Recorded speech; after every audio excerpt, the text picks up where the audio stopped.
कोल्हापुरातील भाऊसिंगजी रोडवर जयेश धनराज जैन यांची सिमंदर ज्वेलर्स नावाची सराफ पेढी आहे. 25 जानेवारी रोजी दुपारी जैन हे पेढी बंद करून घरी जेवण करण्यासाठी गेले होते. त्याचवेळी अज्ञातांनी बनावट चावीच्या सहाय्यानं कुलूप उघडून आत प्रवेश केला.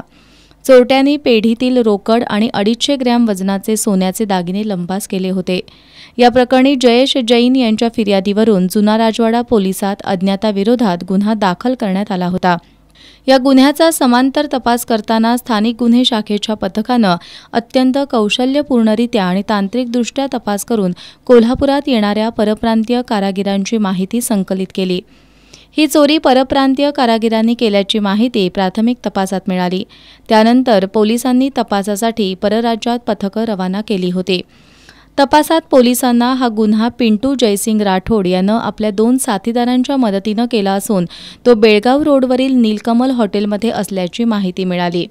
या माहितीच्या आधारे सापळा रचून पिंटू राठोड यांच्यासह त्याचा साथीदार पूनमसिंग देवरा आणि केतनकुमार परमार अशा तिघांना ताब्यात घेतलं. त्यांच्याकडून 62,000 रुपये, एक आयफोन, सोन्याचे दागिने असा 15,30,000 रुपयांचा मुद्देमाल जप्त केलाय.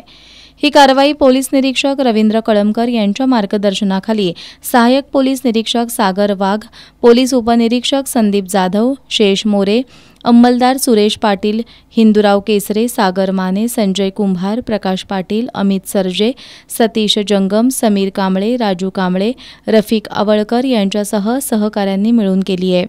स्थानिक गुन्हे शाखेच्या पथकानं अवघ्या 10 दिवसात या दरोड्याचा छडा लावल्याबद्दल पोलीस अधीक्षक महेंद्र पंडित यांनी त्यांचं विशेष कौतुक करत 25,000 रुपयांचं बक्षीस जाहीर केलंय.